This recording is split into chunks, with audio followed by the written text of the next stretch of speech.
teachers to be able to view if they weren't able to watch live. So the recording has started. Let me go back to our slide deck. So you're seeing my screen. You won't be able to do anything on this screen. If you want to actually be in the deck and have these resources for yourself, please go to the green box down here, tinyurl.com/DPS slides 1. That will get you into our slide deck right now, and you can follow along. And a little bit later, we're going to try a collaborative activity in the slide deck that you can play along or just watch if you want to. So again, our 3 big links here are the registration link in the red block, the link to this slide deck in the green block, and the blue block has the link to the Q&A document if you want to use that. I'm just going to chime in real quick. Peter, Aaron Magley here, Southwest Regional Coach. So excited to have you guys. And I will go ahead and continually post a link out to that Q&A that has all those links in case you lose them. Thank you so much, Aaron. I appreciate it. Fantastic. All right. Cool. Well, again, here we are. It seemed like a really long week. It's Friday. Crazy times. Hope everyone's doing okay out there. And again, if you, I've got a couple of resource pages at the very end of our deck that we'll go over, including the link to our DPS remote learning website. That'll be your main source for all the recorded sessions that have happened this week, as well as lesson plans from all the content areas. Please make sure you bookmark that website and refer to it.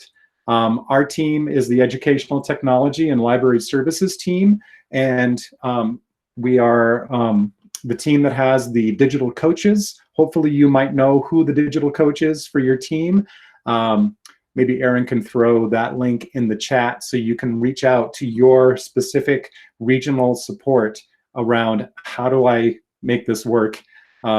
They've been in schools this year coaching teachers on integrating technology in the classroom effectively. We're in a whole new landscape now with remote learning and online learning, and we're trying to get folks quickly up to speed to be able to be effective in that arena too. But you're here for Google Slides, so let's dig into that. Again, hopefully you have the link to our deck, the tinyurl.com/DPS slides 1. Go ahead and go there. And slide 2 here, just some Google Meet tips. Let me just show you one thing too. If you're in our slide deck here, if you go up to the File menu, you can make your own copy of this slide deck to keep for as long as you want. So it's under the File menu, make a copy, and you probably want to choose to make a copy of the entire presentation. And that way you've got your own copy of it for your own reference. But right now, let's just stay together in this version of it, just the Google Slides for remote learning. If you do make a copy of it, we made a quick little slide here that you could possibly use in your own teaching with your students, send out to students, just so they know when they're in a Google Meet how to do some different things, like how to mute themselves, how to turn their webcam on or off. Just some tips there that are kind of good to know. You guys seem to be rock stars in Google Meets. I don't hear any background noise. Thank you so much for muting yourselves. The third slide here, just kind of what we're going to cover in our this session today. I don't want to be sitting here talking at you for very long. That's torture, I know. I'll go over a few quick tips, some things that some folks may not realize that you can do in Google Slides. And then I want to attempt to do a collaborative exercise within this slide deck that would show you how you might use this for real-time collaboration with students. So we'll talk about how to use slide decks instructionally, how to add more than just text boxes, some different ways that you could use a collaborative slide deck. And if you are doing something in real time with your students in a slide deck, how to turn on what's called grid view so you can actually be seeing students working in real time in a view that's kind of nice as a teacher. And then I want to, of course, leave space to answer any specific questions you have and or to share ideas, because you guys, I'm sure, have fantastic ideas as well of ways that you might have used Google Slides with your students already that might be really useful in this remote learning environment. Some quick. I'm just going to chime in. Can I just chime in really quick? As people are coming in and requesting to come in and things, that means you're logging in with your non-DPS account, which means you're going to have trouble getting into our documents. So you really got to log out of your personal account in Chrome and log into your .NET account, because Google gets confused when you're logged in with one tab to different accounts in another tab. So just log completely out of your personal account, use a different browser for that, be in your .NET, and you'll have no trouble. Thank you, Erin. Yeah, so this is shared to people within DPS, meaning logged into their DPS Google accounts, dpsk12.net. If you're in a personal Gmail account, you might be getting a message saying, I can't access this document. So yes, please make sure that you're in your .NET account. Just some quick tips on designing slides, and you guys probably already know this as educators. You don't want to cram too much content onto a slide that students are going to be trying to access, be that text or images. Don't overload it. Too much, you don't want to put up that wall of text in front of your students and they're just like, too many bullet points. Also chunk your content. If you are using a slide deck to actually, if you're on a Google Meet going through a slide deck like we're doing right now, make sure you chunk your content, meaning don't go through 50 slides and then take a break and say, any questions? Again, it's just a lot. This whole online learning, as you know from this week, it's tiring. So give your kids some breaks, give them some opportunities to give you some feedback, ask some questions, that sort of stuff. And then we're going to show you how to make opportunities for students to show their learning within a Google slide deck. I really like Google Slides. I think it's a much more flexible kind of authoring or publishing environment than Google Docs. Google Docs is great for writing, and you can add images into a Google Doc. But in Google Slides, you could add text, images, shapes, video, audio, lots of different elements that really help kids express themselves and give them some alternative ways to do that. Any questions coming up in the chat, Erin, that I should address?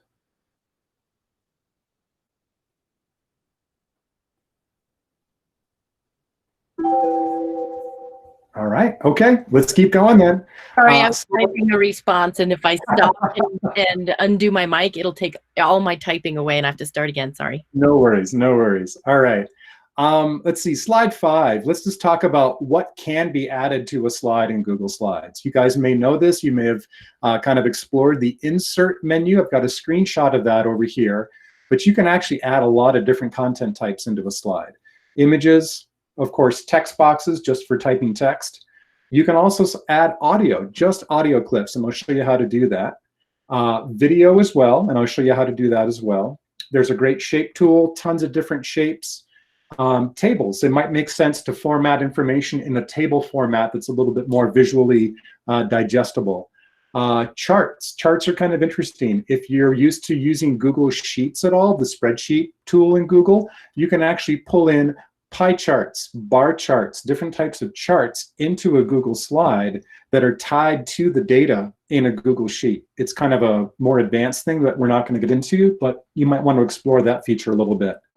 It has some kind of pre-built diagrams. If you're doing some kind of set diagram things, you can explore that, so you don't have to build all those shapes and lines by yourself. It kind of starts you with a template that you can fill in.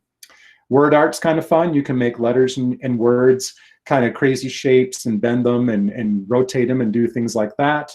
A line tool for arrows and drawing lines.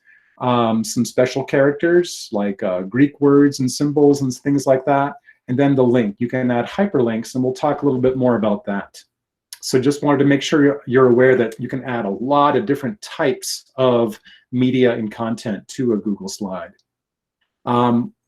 Let's talk about inserting video. This can be a really nice way to have students access video content without having to actually be on YouTube and go down that rabbit hole of related videos and watch this next. It's like, ooh, let's not go there.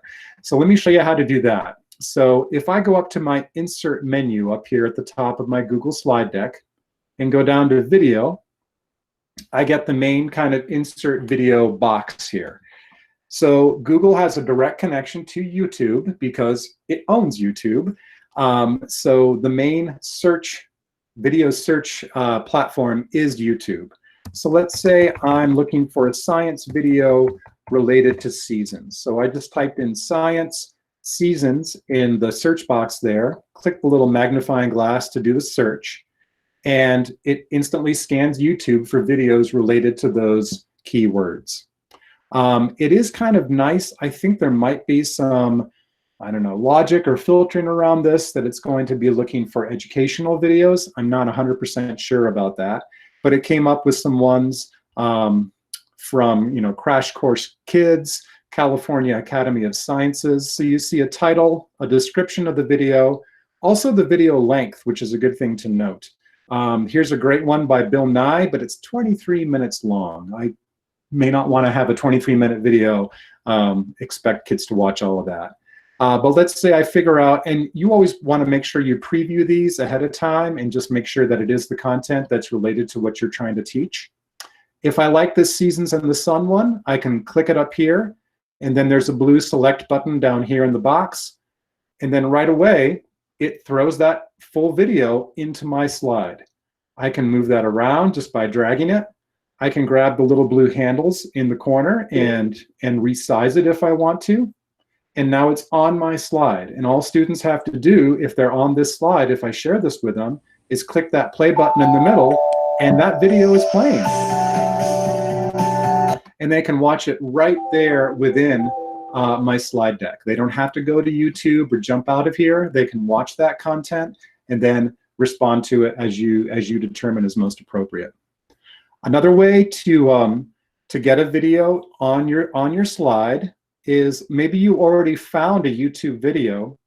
You can actually grab the address of the YouTube video. It's called the URL. I've got one down here in my notes. I'll go ahead and copy that. If I go back to Insert, Video, instead of searching, if I choose the second option up here in this box, by URL, I can paste that specific video URL there, and it should be able to find that right away, show me a quick preview of it, and then I can select that, and again, it throws it on my slide. I can move it around, do whatever I need to with that video. So that's, yeah. So we've got a question about how you would approve a YouTube video that may not be working for kids at home when they send it. How do you do that? That's done on YouTube itself. Let me see if I can show that to you real quick. So again, I'm logged into my dpsk12.net Google account. If I go to youtube.com, up here in the corner, I can see that I'm kind of logged into YouTube with my DPS account. Let me see if I can find that Science Seasons video again. Okay, so here it is. So if I find this video, I'm on YouTube itself right now. Okay, don't want to play you. What I want to look for, though, is down below here. So on YouTube, down below, if you're logged in to your .NET account, you should see a little blue bar below where the video would be playing. This one says Video Approved for dpsk12.net. And there's a button over here that says Remove. I'm going to click that for just a second to remove that. And now it says video not approved for dpsk12.net. But as a teacher, I can go click on that little white button to the right that says approve, and then kids should be able to view that on their Chromebooks especially. Chromebooks are great because they automatically log in for kids with their dpsk12.net accounts. And now that video should be accessible to students. Do you think that was clear enough, Erin? That was good. And another question related to that. Oh, and now they're scrolling in here. What if they add the URL of a non-top YouTube video into a Google slide deck? So perhaps that would be Vimeo or...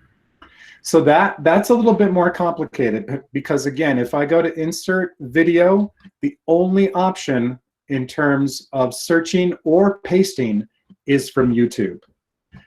A way to possibly get around that is the other option that Google Slides gives you to insert a video is from your Google Drive, your dpsk12.net Google Drive.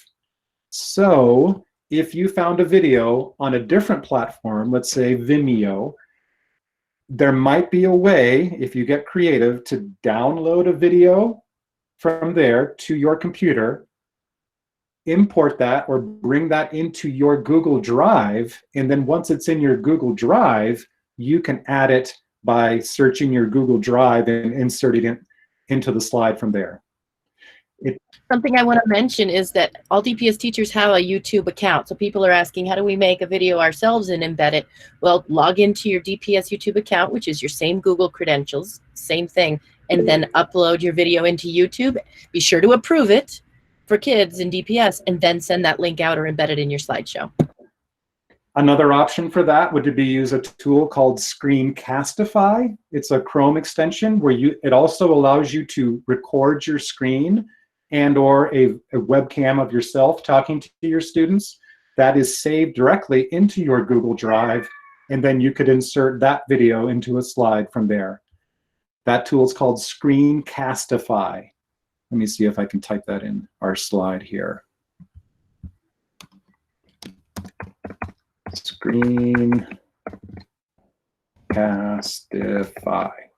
It's an extension. I actually think all teachers have that automatically. Is that correct, Aaron? For example, on my screen, if you guys can see this, way up here at the top, there's this little icon. It looks like an orange arrow pointing to the right. That is Screencastify. So that is a tool that lets every teacher record their screen, and it saves those recordings to your Google Drive. It's a pretty cool tool. All right, let's keep moving along here. Let me show you next two other things about inserting audio and also making hyperlinks. Inserting audio is fairly straightforward. If I go to my Insert menu and go down to Audio, it's going to look just in my Google Drive. It's going to search and try to find audio clips or audio files. I do have some in my Google Drive. These are what are called MP3 files, which are audio-only files. I'm trying to remember where I got these from. I must have uploaded these from some source. So you can't go out and like search the web through this for audio files, but you might be able to search them in another tab, and then if you download those and bring them into your Google Drive, you can access them. So if I select one of these and then hit the blue select button, it brings it into my slide in the form of this little button. It looks kind of like a speaker button. I can drag that by the corner to make it bigger. I might want to add a text box next to it so students who are seeing that know what that's supposed to be. But on slide 7 now, if everybody clicks on that, you should see a little player down below, and if you hit the little tiny black triangle play button, it will start playing that audio clip. This one's just kind of a jazzy music little clip. So that's how you might insert audio.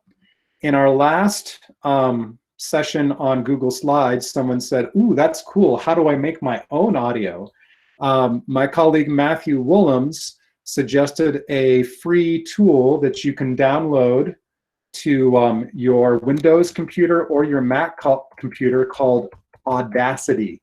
If you just search on the web for Audacity, it's a free download. It's a very simple tool that you can actually record your own voice, save those recordings, upload them into your Google Drive, and then you could add them into a Google slide deck like I just showed you. Any questions coming up, Erin? Sorry, typing. Some people were asking about exporting their ActiveInspire flip charts. A lot of people use ActiveInspire, and so you would export that actually as JPEGs is, I think, the best way to do that. And so those will all come out as images. You import those into your Google Drive, and then you can turn those into the Google slide deck. Now, they won't be interactive, but at least you'll have all your images from your flip charts. Nice. I don't have a link available for Audacity, but again, if you just search the web for Audacity, and you should find that free download link for either the Windows version or the Mac version, depending upon what kind of laptop you have.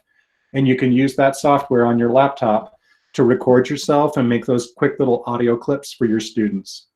Those will then need to be uploaded into your Google Drive to be able to be accessible for Google Slides to find those. Because when I say insert audio, the only option it's going to be looking at is in your Google Drive account. All right, one more thing I wanted to talk about are hyperlinks. I can add hyperlinks to objects in my Google slide deck. Everything here, be it audio or this or text boxes, they're all kind of their own separate objects that can be clicked on and then moved around on their own, however you want. Let's say I want to make a link so that students can get to the DPS homepage very quickly. I could just use this block down here, this green block that says home. And let me just do a quick thing here. So now that I've clicked on this green box, if I go to the insert menu, one of the things I can insert down here towards the bottom is a link. So I chose the green box over on the right, then I went to say insert link, and then underneath the box it says, okay, go ahead and paste your link in here. So let's say, again, I want to link this to the DPS homepage. I need to know the link for that, or I could go to the homepage and paste it in here. Most internet links have to start with this crazy kind of text. It's http://, but I could just also copy and paste that from the DPS homepage. And then I type dpsk12.org, and I click this yellow apply button. So now, if a student clicked on the home button, they will see a little link down below it that says http dpsk12.org. Clicking on that link actually opens up that website. So you can create hyperlinks to websites you want your students to get to easily by adding those links in a Google slide deck. Another thing that I can do in Google Slides, I'm going to add one more shape over here. Let's say I make a block here. You can actually link to other slides within your slide deck. So maybe you want your students to easily be able to get back to the first slide in your slide deck. And you could make a little block up in the corner of every slide. And I go up to the insert menu, and again down to link. And instead of pasting a link here, right underneath that, I have an option to link to slides in this presentation. If I click that little tiny black triangle right there, it expands down below and it lets me choose which slide I want to link to. I can choose next, previous, first, last, or I can keep scrolling down and link to a specific slide. Slide 1, slide 2, slide 3. I'm just going to choose the first slide. And I'm going to click apply. And now if students click on this little green block, right below that, it says first slide. And when you click there, it instantly takes you back to the first slide in your deck. So again, if this is a really important slide I want to have as a resource for students to get to easily, I can make these little, it could be an image, it could be a word, but I need to insert that link and link to that slide in the presentation to make that connection. Peter, Okay. can I interrupt with a question from the crowd? Yeah. Seems Yep. like a really good question.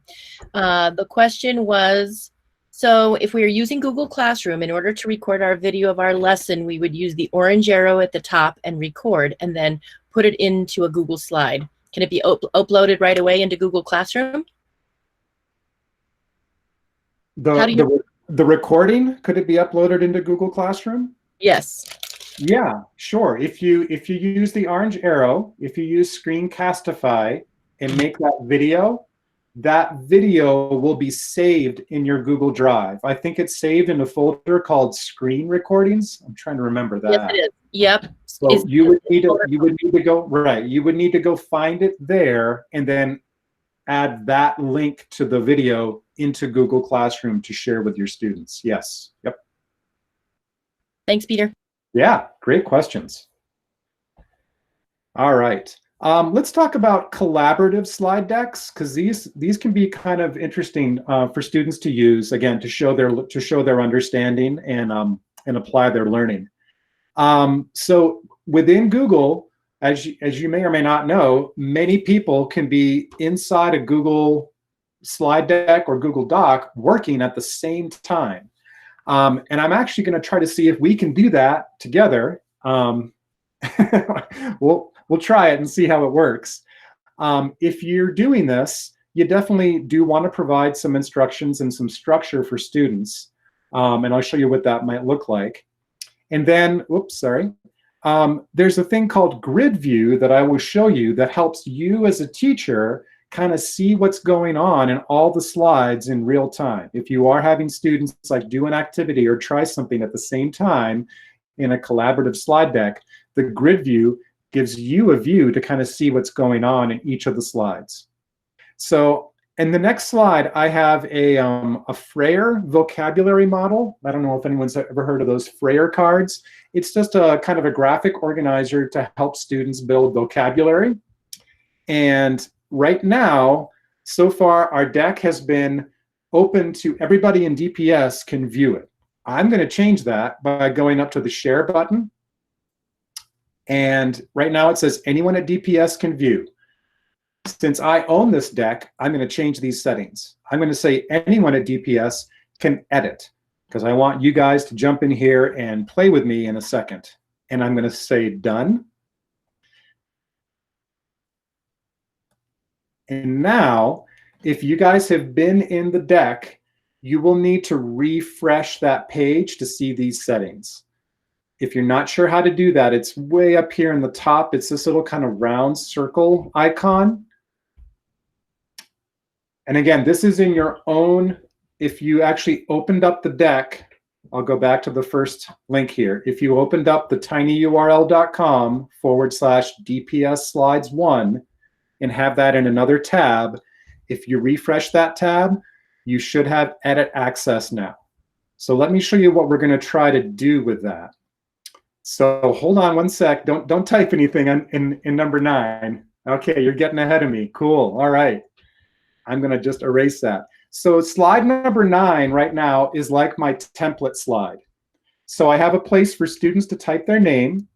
I have some quick instructions over here. It says type your vocab word in the middle oval. The Frayer model is they're supposed to define the word, give some characteristics of the word, give some examples and some non-examples. So what I would do, if this is my template, I'm going to go over here to the left where I see the little version of it in my film strip tray over here. I'm going to right click on that little thumbnail view, and I get an option here to duplicate that slide. So what I'm going to do is I'm going to make a bunch of copies of that slide, duplicates, for my students to each work in. So if I had if I was actually doing this with a class, I might number these up in the corner of each slide and assign a number to each student. So Erin knows she's number 1, Peter's number 2, Jose is number 3, etc.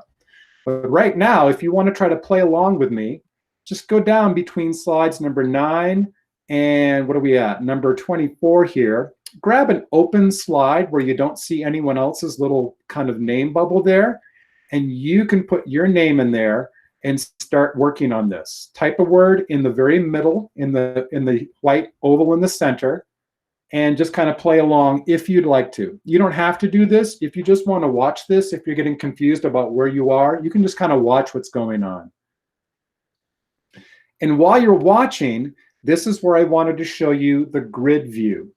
Underneath our little film strip view over here on the left, where I can see all the little slides, there's two buttons way down at the bottom of the screen. The left-hand one is the standard, it's called film strip view. I just see a one column of all the slides. But next to that, there's a button with like 6 little tiny squares. If I click on that, it switches me into grid view. I'm still seeing the slides in my deck, but now I can see almost all of my students' slides, and I can see exactly what's happening in each one. If I watch carefully, I can see Brett typing into this slide right here. Over here, I can see Aaron and or Carolyn typing in this slide. So I, in real time, can see my students working.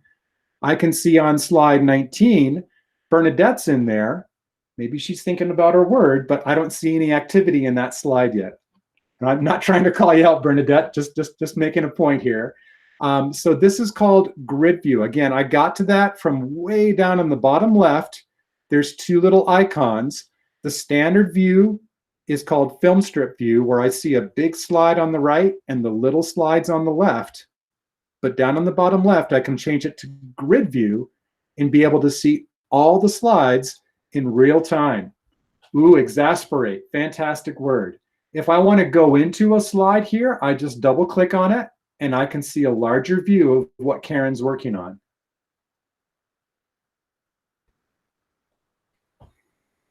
Hey, Peter. Yeah. If people are having trouble getting in, is that perhaps because we're maxed out on number of editors in that deck? I only see 53 people in the document. One thing that was a little confusing in the last session, since I'm sharing my screen, some people were trying to click on my Google Meet shared screen and think they could work with that. So they actually have to go, if you want to play along, you actually have to go to the green link here, the tinyurl.com/DPS slides 1. If you just go there again, I think you should be able to get into edit mode and look at it. I did not make enough slides for 83 people to play along, unfortunately. That would be a lot. I just wanted to kind of model this briefly with a couple of people to show what it might look like. Can you go back and just start? Somebody just asked if you would do the edit button again. It's definitely on edit. It's been on edit since I changed it. If they refresh their slide deck, they should have edit access.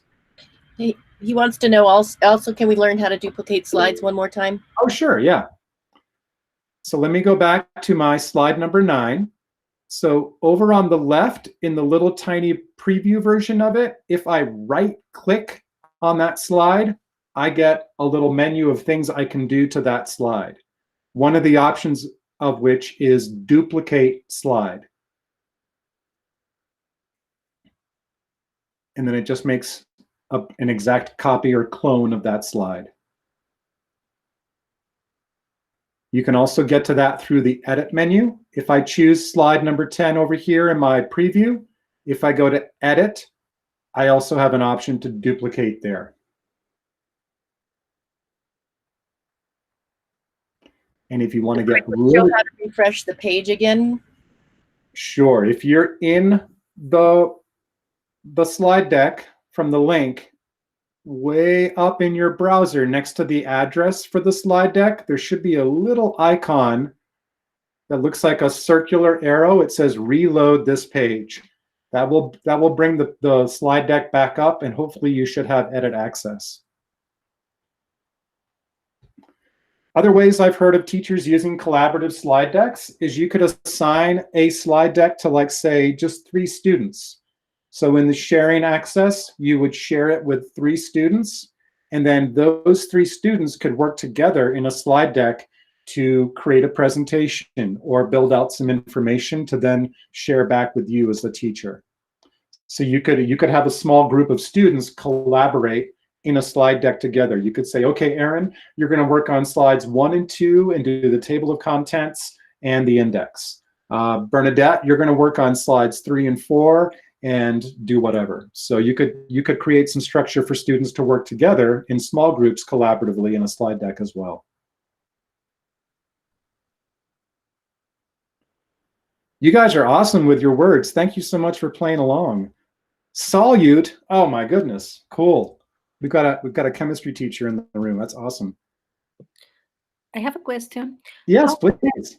Thank you. How can I assign this to just a small group, for instance? Sure. Probably the easiest ways to do that, I don't know if you used either Schoology or Google Classroom as your learning management systems. Those are really cool platforms that help you kind of organize and deliver activities to students, especially Google products.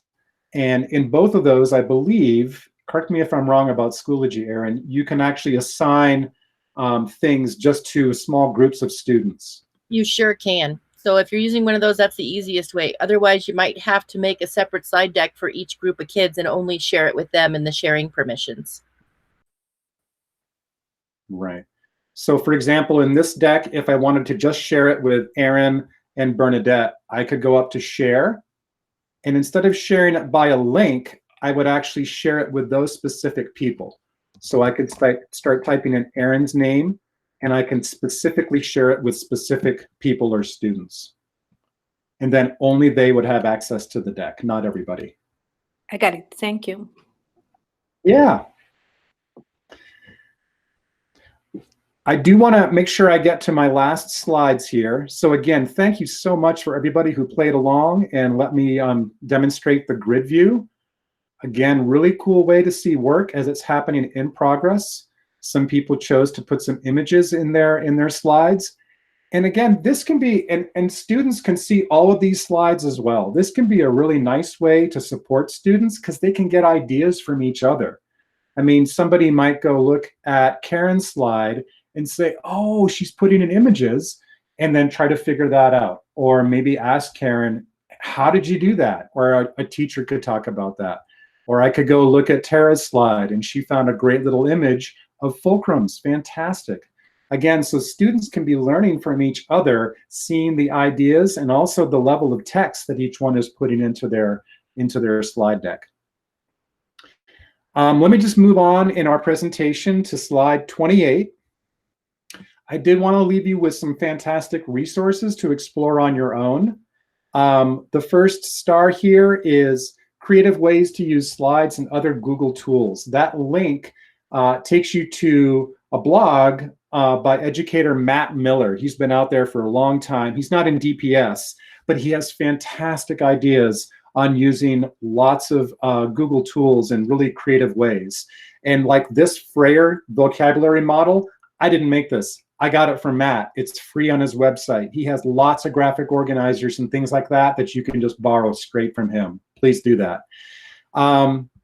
Next thing is the DPS remote learning website. This is our new website that our EdTech and Library Services team built to support all teachers and building leaders with this brand new adventure we're all on, we're calling remote learning. Please make sure you know about that.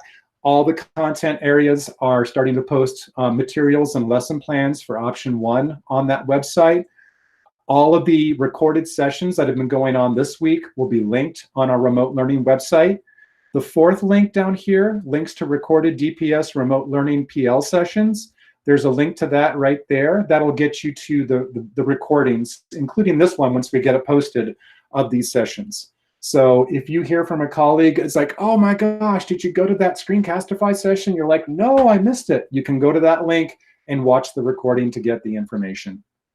At the very bottom on this slide is a blog post from an educator that I follow. Her name is Alice Keeler, showing how she uses a single Google slide deck as the landing page for students every day in remote learning. She uses the same slide deck and just keeps adding new, fresh content slides up at the top to say, okay, guys, it's Friday. Here's what we're doing. Here's your do now, and gives them instructions. So kids always know to go to the same slide deck to find out what's going on for that day. It's kind of a cool idea.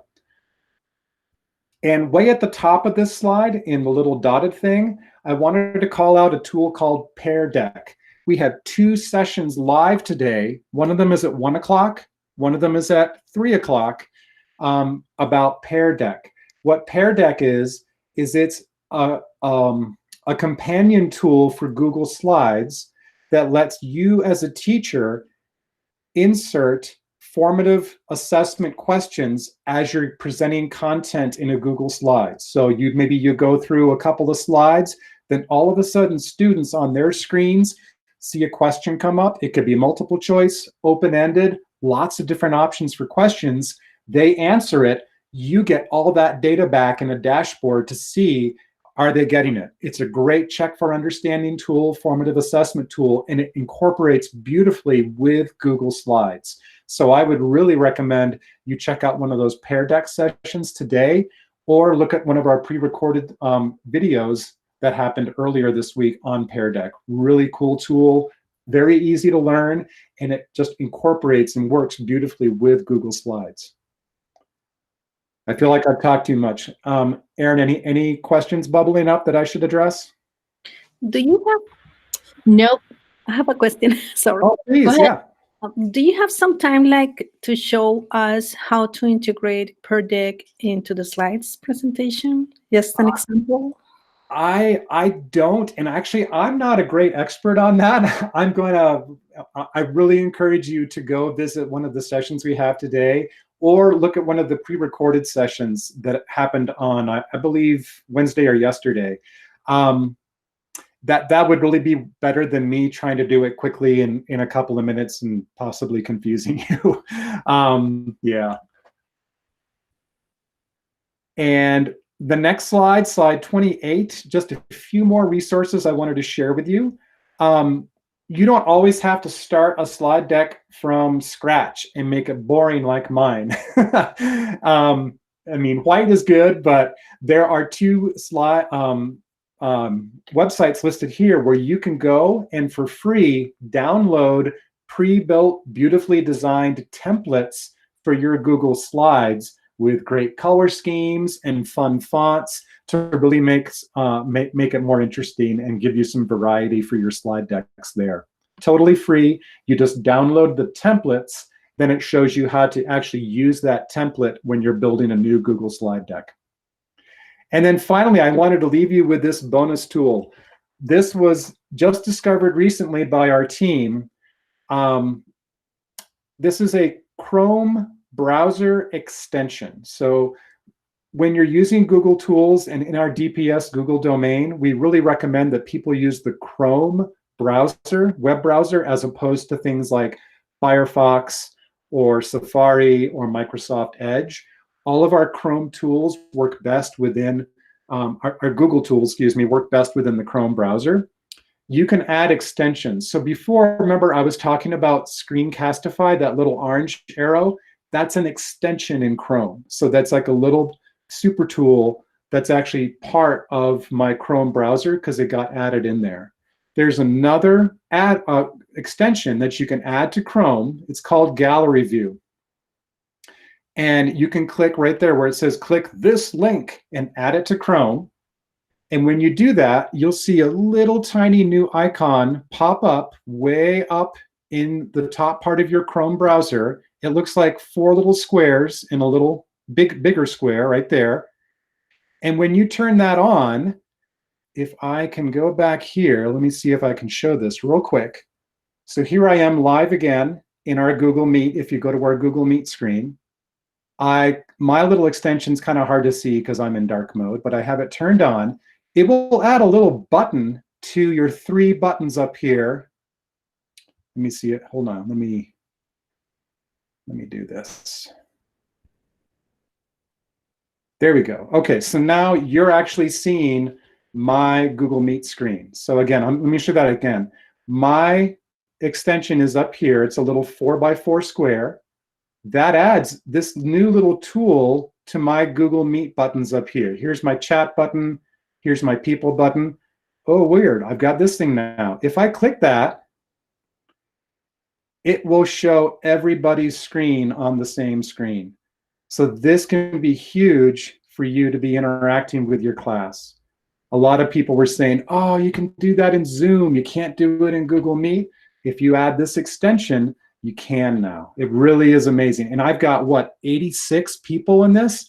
It will format it to fit all the screens possible. So this can be great for you to see all your kiddos. This is not available yet for students to add on because we have control, DOTS has control of what extensions students can access on their Chromebooks. If you think you would want your students to have this capability as well, you could probably work with your building leader to submit that request to DOTS and see if they might be able to add this extension to your students' Chromebooks. But I think for teachers, a lot of teachers were saying, I got to be able to see my whole class. I can't just see 4 at a time. So this is an extension that should allow you to do that. May I Please, ask a question? I'm afraid I can't type it fast enough to catch it. So that extension is only in Google Meet. Right. This is an extension that works within Google Meet. Exactly. Okay. Yep. Okay. Yep. Great. Great question. It adds this this little this little grid button up here in your Google Meet tools up there. And if I click it again, it turns it off and goes back to kind of normal Google Meet view. So you can turn it on and off, but I'm just amazed how solid it is. If your internet connection is not super strong or robust, this might be a problem if you have that many video screens at trying to process. So again, this was just discovered recently. I wanted to share it with you guys to kind of test it out, see what you think. But if it's a problem, you can either not use it or not use it. And again, the steps to get this extension are back in our slide deck on the next to the last slide. There's a... Yep, and I put the link right in our chat. Just go right there, hit install extension. The next time you open Google Meet, you're going to see that little grid choice up next to the person in chat window icons. We've got about 5-6 minutes left. Any last questions that folks want answers on in terms of Google Slides? Oh, and I did want to point out our last little slide here, the green slide. We do have a link to a PL survey. If you would please fill that out just to give our team some feedback. And also if you have any lingering questions or support needs, you can add those to that survey as well.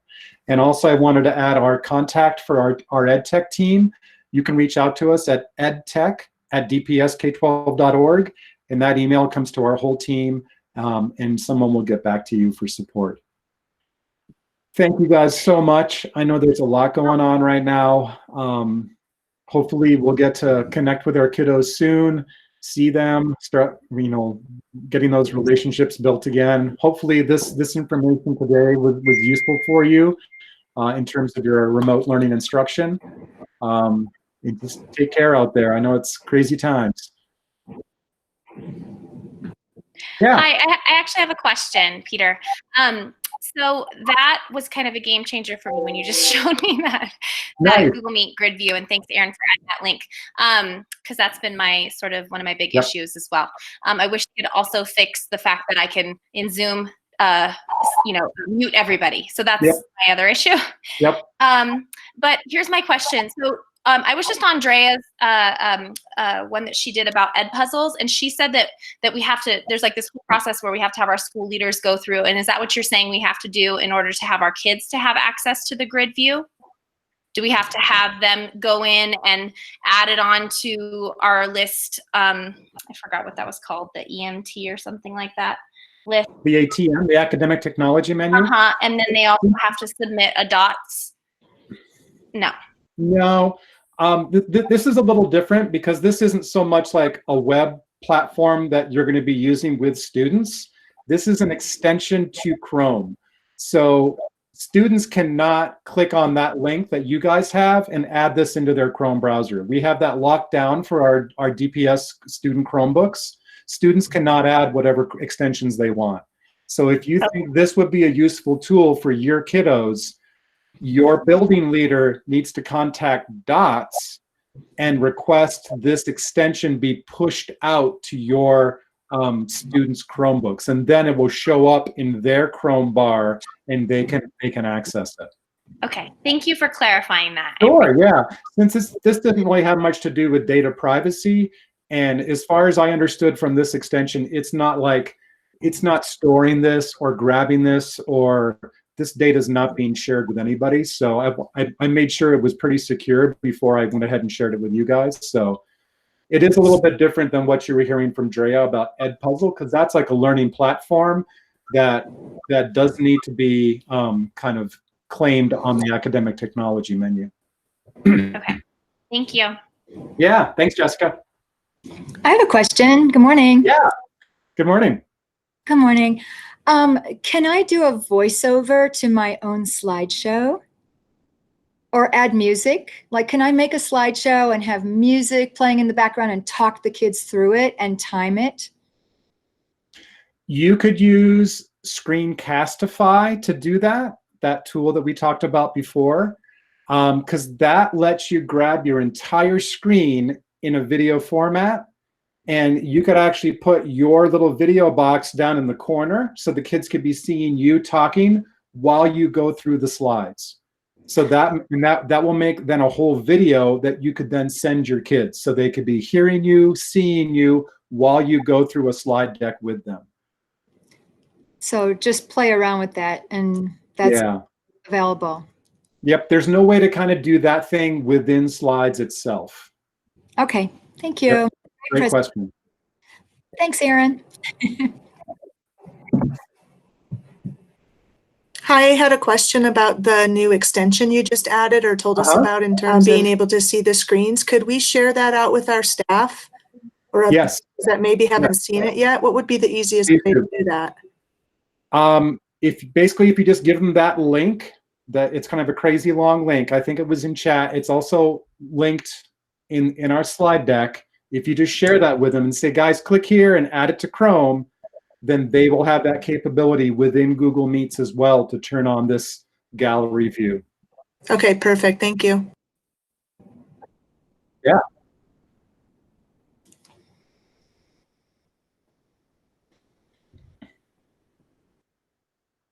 Got about 3-ish more minutes. Any last questions?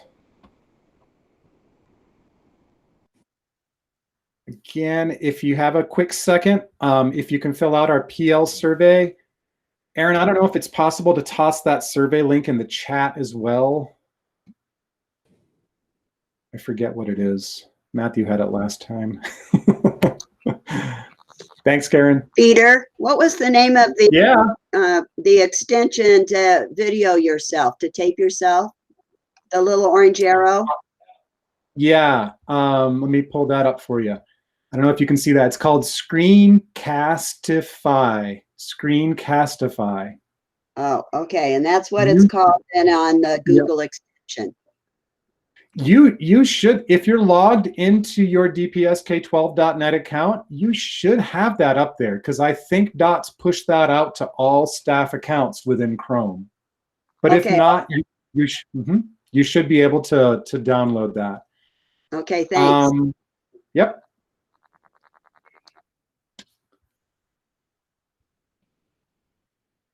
I am also in our, let's see, let me add a new slide here. We did get some information from Screencastify. I'm going to put it on slide 29 in our deck here.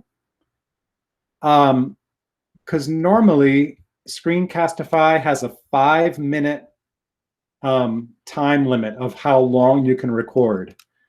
But they just opened that up to DPS on how to upgrade your Screencastify to their premium version, which has no time limit. And I will put those instructions on slide 29 in our shared slide deck for you guys to access. I'll have those in there very shortly, so keep an eye on slide 29. If you've already made a copy, you're not going to see that, so you might have to go back to our tiny URL back on the first slide. Let me put that back there. tinyurl.com/DPS slides 1. All right, well, it's almost time for our 11 o'clock sessions to start. If you have to jump off to get to one of those, please do. Remember, both at 1 o'clock today and 3 o'clock, there's a session on Pear Deck. If you like slides, you'll love Pear Deck. Go check those out. Thank you so much. Stay safe. Be healthy out there. Good luck. And reach out to us at edtech@dpsk12.org.